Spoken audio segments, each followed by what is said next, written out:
സംസ്ഥാനത്ത് ആയുർവേദ ഹോമിയോ മേഖലയിൽ ഉണ്ടായത് ചരിത്രത്തിലെ വലിയ മുന്നേറ്റമെന്ന് ആരോഗ്യവകുപ്പ് മന്ത്രി വീണ ജോർജ്. ആയുഷ് സ്ഥാപനങ്ങളുടെ NABH സർട്ടിഫിക്കറ്റ് വിതരണം ചെയ്ത് സംസാരിക്കുകയായിരുന്നു മന്ത്രി. തിരുവനന്തപുരം ടാഗോർ തിയേറ്ററിൽ സംഘടിപ്പിച്ച പരിപാടിയിലാണ് സംസ്ഥാനത്തെ 100 ആയുഷ് സ്ഥാപനങ്ങൾക്ക് ദേശീയ അംഗീകാരം കൈമാറിയത്.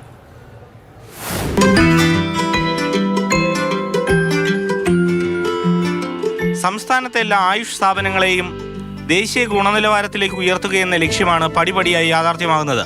2 വർഷം മുമ്പ് തുടങ്ങിയ പദ്ധതി ആദ്യഘട്ടത്തിൽ 150 ആയുഷ് സ്ഥാപനങ്ങൾക്കും ഇപ്പോൾ 100 ആയുഷ് സ്ഥാപനങ്ങൾക്കുമാണ് NBH അംഗീകാരം ലഭിച്ചത്. നമ്മൾ തുടങ്ങുമ്പോൾ 2021 നമുക്ക് നാമില് ടോട്ടൽ അലോട്ട്മെന്റ് 23 കോടി രൂപയായിരുന്നു. ഇപ്പോൾ 2025 4 വർഷം കഴിഞ്ഞ് നമ്മൾ സംസാരിക്കുമ്പോൾ നമുക്ക് റിസീവ് ചെയ്യുന്നത് 207 കോടി രൂപയാണ്.